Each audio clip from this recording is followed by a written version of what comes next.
This is the Deep in the Weeds podcast. I'm Anthony Huckstep. From time to time, we're going to catch up with the people who have shared their story on the show. Last time we caught up with John Blankenstein. He had no market for his premium rock oysters due to the closure of restaurants and was even contemplating throwing them away. After the most challenging period of his career, the pandemic has given rise to new problems on the eve of his new season oysters coming to market. John, how you going? Good, thanks, Huck. Good to talk again. How's this period of time been since we last caught up? Yeah, it's been interesting, mate. There's been lots going on. I guess, getting back, picking up where we left off last time I spoke, it was all about finding a market for the oysters and getting online and going retail, which was fantastic and well received. And shout out to everyone down in Melbourne and Sydney and Canberra, because the support was huge. And following the episode I did with you, so it's fantastic. I guess moving forward, the biggest problem with me is just being able to find the time and find a hand on the farm while I try and concentrate on that retail side of things, I guess. Did you manage to get rid of all of your oysters, or did you have some problems with having so many of them? Yeah, so no, I didn't. I managed to sell a fair bit. Then I made a decision to invest, in light of everything that was happening. I found some money and I just said, bugger it. I'm just going to, go hard and just, I believe in what I do, and I guess you need to be an eternal optimist in this game. So I invested in more gear, more infrastructure, and I've carried the majority of that through. So I've actually upscaled. Wow. Which is throwing fuel on the fire, but why not? Just going for it. But so I'm optimistic because there's got to be a light at the end of the tunnel. This can't just go on forever, and yeah. So we'll see, mate. But it's we're just one foot out in front at one time, and we just keep. It's all about reorientating the compass and just setting sail, I guess. Just looking out at the horizon and hoping that there's something better out there, I guess, is a good way to look at it. Well, you did create that online retail platform, and a lot of people were overjoyed, including myself, to be able to order oysters and have them delivered to your front door. But restaurants have also opened up again during this time. What's trade been like through restaurants for oysters? Well, with our sort of restaurant sales, we've only got a small group that we sell to, but it's been steady. Up until late, we've had a lot of rain, which has been a little bit problematic with late closures. But up until that, it was steady. The support, was really good. Obviously, we've just lost Melbourne with the stage 4 restrictions, which is very sad to see what's happening down, with our southern cousins. But yeah, definitely support there, mate. And there seemed to be,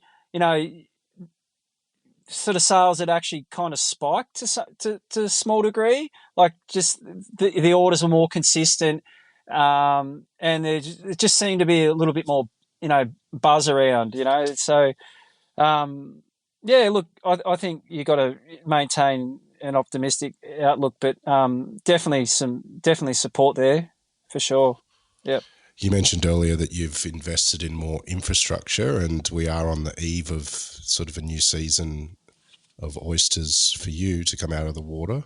And I hear that you need some help, but you're finding it difficult getting people down in your area to pull oysters out of the water for you. Oh, 100%. And it's kind of been my Achilles heel. I've had had a period where I was getting staff, but hanging on to staff, and now I just can't find anyone. And I'm not sure, thinking about it, talking to other producers, I think maybe they're in a similar situation. I was actually talking Shane Buckley about it, and he's got similar issues as well. And I'm not just sure if it's specific to the rock oyster industry, but if it's across agriculture and aquaculture, um, as a whole. But right now I feel like it's virtually impossible to get someone to give me a hand, and that's a problem because for me personally, I've got all this energy and I've got this growing farm, but for me to go and capitalize on all the work that I've done in creating markets and connecting with all these wonderful people, if and then all of a sudden everyone's asking me about selling, and as soon as I come in season, and I want to sell, to everyone, so I want to open the online shop, but the flip side of that is, Huck, that the farm just stops. So it's very difficult because like farming it's it's a weekly pursuit, day in day out. There's so much work that has to go on in the background while I'm selling. I just can't stop to do one, and then because then I'm just playing this dreadful game of catch up, cat and mouse. So yeah, so listen, if there's someone out there who wants to get into aquaculture, give me a call. The pay's not amazing, but it's not too bad. And look, the hours are fine, and you get to work out, in the environment and hang out with me, which is brilliant. And I'll send you home with oysters too. So yeah, and Well, mate, I'd love to hang out with you and eat oysters. for sure. And we might take for a cheeky surf, or we'll go and get some abalone and have a crayfish, and we'll wine and dine. But realistically, it's I never saw that coming. So, and I'm not sure if it's a reflection of JobKeeper either. Because that incentive is, and I'm so thankful for that was released. But it just seems that it seems like a real shortage of people wanting. I think about what's changed. Like this with this, there's still just as many people in Australia. They're still talking. About offering a job. There's availability, but where is everyone? So I don't know. So who knows? But still got to be optimistic, mate. Hopefully, someone's just around the corner. She'll be right. Well, you mentioned that it'd probably be hard yakka, and it's not record salary sort of stuff. But what's the great things about a role on an oyster farm that could lure someone there? Like, what's some of the joys that you have in producing oysters? I think first and foremost, it's that connectivity to being outside and the environment. And sure, look, the way I look at it, it's you don't need to pay for a gym subscription because it's active fitness. So you're outside, you're hauling, but I guess you sort of set your own pace. But for me, it's really about being outside and on the water and even when we're inside and we're grading and we're working from the shed, where the depot is, we're still surrounded in beautiful bushland, and it's if you enjoy working outside, then it should be right up your alley. But it's very hands on. Obviously it's not for everyone. And by definition, oyster farming is hard work, but it's it's rewarding. And me personally, as a producer, is engaging with others and getting their reaction when the produce is well received, that's that's the jewel right there and there. That's one of the main reasons why I do it is for the appreciation and the reward that comes with growing such such a beautiful living creature like the rock oyster, for sure. It gets me pumped up. Well, they're coming out of the water this September. What are they looking like? Well, at the moment they're a bit mixed in condition. Like some are really, really good, and obviously with all this rain that we've had, some are knocked back a bit. But September's looking like it's going to be has all the hallmarks and showing all the signs of being a really good month for us to sell. Like it won't take much, with a little bit of warming of water and with a little bit more salinity in the estuary, that those oysters should really, really come on, and they could be like really, really, really good. Some could be phenomenal, So spring's looking really good for us, and from the conversations I've had with other growers in estuaries along the far south coast, it's similar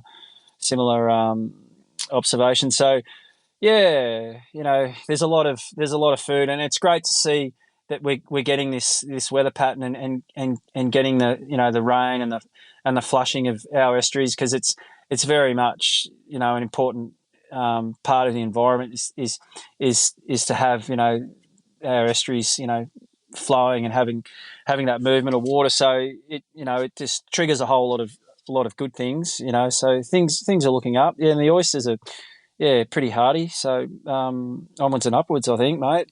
Well, I hear you've been plumbing the depths this afternoon, and you've got a bit of a special dinner on this evening. Can you tell us about that?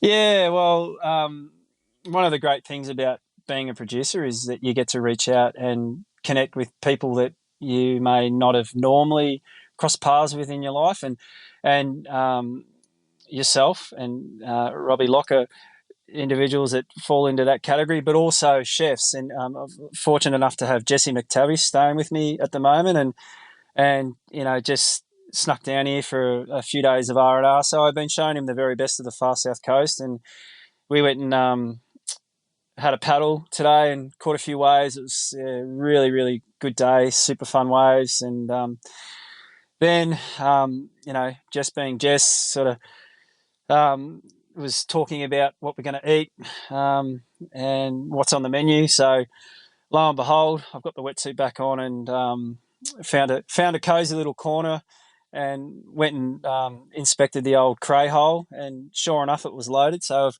got some eastern rock lobsters, some abalone, and sea urchin. Wow! Yeah, and amazing, and rock oysters. So, jeez, yeah, that's living off the water, living the high life. Yeah, amazing, mate. Well, listen, really good to catch up again. If somebody does want to get in touch and learn the ropes of oyster farming and help you out there, how can they get in contact with you? I think just contact me direct through Instagrams is a good form, or via email, via the website, or if you've got access to my number, which is on all those platforms, just give me a call, and I'd love to talk to you. Yeah, come on down. Let's get into it. So, for sure. Appreciate it. And you can also still buy the rock oysters online, is that right? Yeah, well, the shop's shut at the moment, obviously with the late closures, all this fresh, but we're hoping that the plan is we're gearing up for some sales in September. So keep an eye on that. Yeah, I've had a lot of people asking me, and unfortunately, rock oysters are seasonal, and I don't want to put out produce that's not fantastic. So it'll be worth the wait. So hopefully, fingers crossed, September, sort of mid-September, we'll be able to get that online shop up and running. And hopefully that right person's out there. They can come and help me on the farm while I'm running a few retail sales and filling those orders. So, it's all got to. What's the site that people can go to get in contact with you? It's the website is www.mimosarockoysters.com.au, or check us out on Instagram, Mimosa Rock Oysters, and give us a follow and start chatting. Never too busy to have a chat. Well, mate, it's bloody awesome to catch up. I've got to say I'm not very happy about hearing what you have for dinner, but I'm glad someone's enjoying the spoils of the sea. Thank you, and I'll make sure I find some time to get in the car and drive up over the mountain, head across the Monaro, and meet up with you in Canberra so you can have your fill too. Thanks, Huck. Oh, amazing. Oh, the door's always open. Thanks, mate. Talk soon. Cheers, brother. Thank you. This is the Deep in the Weeds podcast. I'm Anthony Huckstep. Stay tuned as we share the stories of Australia's hospo community, suppliers and producers in search of hope during this pandemic. Special thanks to executive producer Rob Locke for making this all happen.